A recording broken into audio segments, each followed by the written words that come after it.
Hi guys, I'm Dr. Nirmal Singh, MBBS MD Medicine, DM Gastroenterology. Hi guys, I am Dr. Tejas Rathi, MBBS MD Medicine, DM Gastroenterology. और आज हम इस topic पे बात कर रहे हैं कि क्रॉनिक लिवर डिजीज जिनको है उनकी लाइफ में क्या दिक्कतें आ सकती हैं जिसको हम कह सकते हैं chronic liver disease and associated symptoms. तो क्रॉनिक लीवर डिजीज एक ऐसी बीमारी होती है जिसमें आपका लीवर धीरे धीरे सिकुड़ना शुरू होता है। उसके कई कारण हो सकते हैं, वो हम आगे बताएंगे, लेकिन उसमें 3 मेजर सिम्टम्स अपने को मिलते हैं, जिससे एक पेट में पानी भरना जिसे असाइटिस कहते हैं, खून की उल्टी होना जिसे हिमेटमेसिस कहते हैं या फिर जीआई ब्लीड कहते हैं, और बहकी बहकी बातें करना जिसे हिपेटिक एनकेफेलोपैथी कहते हैं।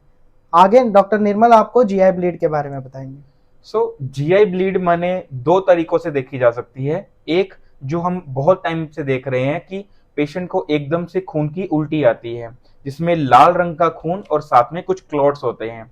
ये बार बार आती है और इससे पेशेंट का बीपी भी कम हो सकता है, पेशेंट होश भी गंवा सकता है, कई बार पेशेंट की इससे मौत भी हो जाती है।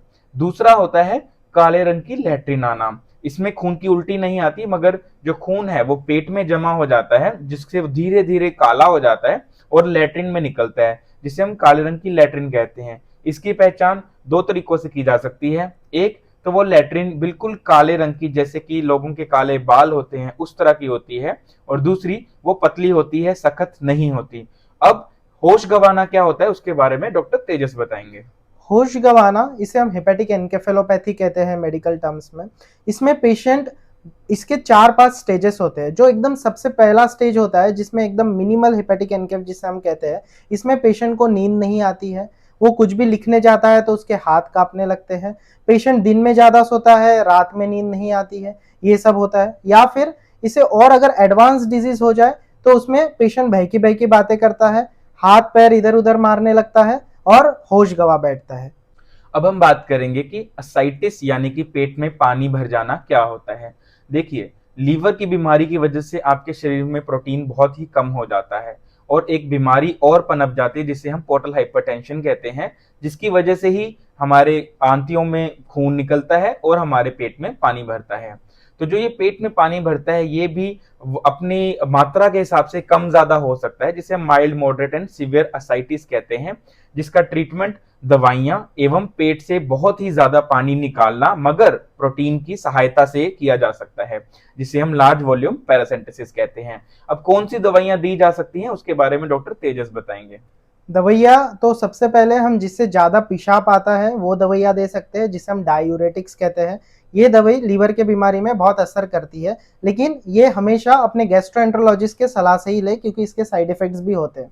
और दूसरी बात, जो खून की उल्टी आती है जिसे हम हिमेटमेसिस कहते हैं या फिर जैसे डॉक्टर निर्मल ने बताया मेलिना कहते हैं, इसमें भी एक दवाई काम करती है जिसे हम बीटा ब्लॉकर्स कहते हैं, जो सिकुड़ देती है आपके नसों को और जिससे खून की उल्टी होने के चांसेस कम हो जाते हैं। लेकिन इन सब चीजों के साथ दवाई तो एक अपना रोल प्ले करेगी ही, इन सब चीजों के साथ सबसे इंपॉर्टेंट है डाइट, जो कि सीएलडी में फॉलो होता है। उसके बारे में आपको डॉक्टर निर्मल बताएंगे। तो सीएलडी के पेशेंट यानी कि क्रॉनिक लिवर डिजीज के पेशेंट के बारे में अगर हम बात करें, उनकी डाइट के बारे में अगर हम बात करें, तो एक टर्म यूज करी जाती है हाई प्रोटीन लो सोल्ट, यानी कि उच्चतम प्रोटीन लेना और कम से कम नमक लेना। अब कितना कम नमक लिया जा सकता है? 4 से 5 ग्राम टेबल सोल्ट, यानी कि जो आप छोटा चम्मच नमक यूज करते हैं उसका भी आधा। अब वो कैसे किया जा सकता है? सीएलडी के मरीजों का जो खाना है उसे अलग से बनाएं, कम नमक में बनाएं। ऐसे पदार्थ जिनमें नमक भरपूर होता है जैसे चिप्स, पापड़, अचार, इनका सेवन कम कर दें। कोई भी चीज जिसमें नमक की आवश्यकता नहीं है, जैसे सैलेड में हम ऊपर से नमक डालते हैं, दही में हम अलग से नमक डालते हैं, सब्जी में हम काफी नमक डालते हैं, लस्सी नमकीन पीना, नमकीन नींबू पानी पीना, इनको भी कम किया जा सकता है। जितना आपके शरीर में नमक कम जाएगा उतना ही चांस कम रहेगा कि आपके पेट में जो पानी बना है वो बढ़े या कम नहीं होगा। मगर अगर सिर्फ नमक कम करने से पेट का पानी कम हो जाता तो बहुत अच्छा रहता, बट ऐसा नहीं है। आपको प्रोटीन का सेवन भी बढ़ाना होगा।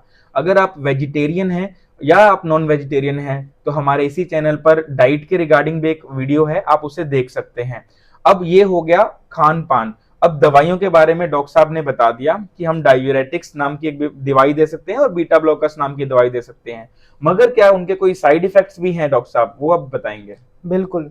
जो डायूरेटिक्स नाम की दवाई रहती है, जिसे हम फ्यूरोसिमाइड कहते हैं या फिर लेसिलेक्टोन कहते हैं, उसके काफ़ी साइड इफ़ेक्ट होते हैं। उसमें तो सबसे पहले बॉडी में जो इलेक्ट्रोलाइट्स होते हैं, सोडियम और पोटेशियम, उसकी कमी हो जाती है और सीवियर मसल क्रैम्प्स, ये भी एक प्रॉब्लम हो सकता है। और इससे किडनी पे भी सूजन आने के असर होते हैं। जो सीएलडी के पेशेंट्स है और जिसमें किडनी खराब हो चुकी है, जिसमें पेशाब बहुत कम आ रही है, उसमें हम ये डायूरेटिक्स बिल्कुल भी नहीं देते हैं। ठीक है।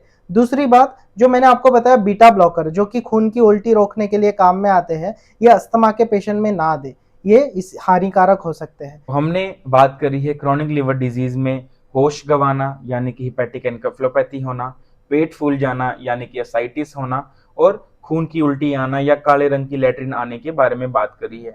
जिन दवाइयों के बारे में हम बात कर रहे हैं, हम सलाह देते हैं ये दवाइयां खुद से ना लें। और अगर आपको ऐसी कोई भी परेशानी आती है तो अपने नियरेस्ट गैस्ट्रोएंटरोलॉजिस्ट या फिर आप हमें कमेंट या मैसेज कर सकते हैं ताकि हम आपकी मदद कर सकें। And thank you for watching.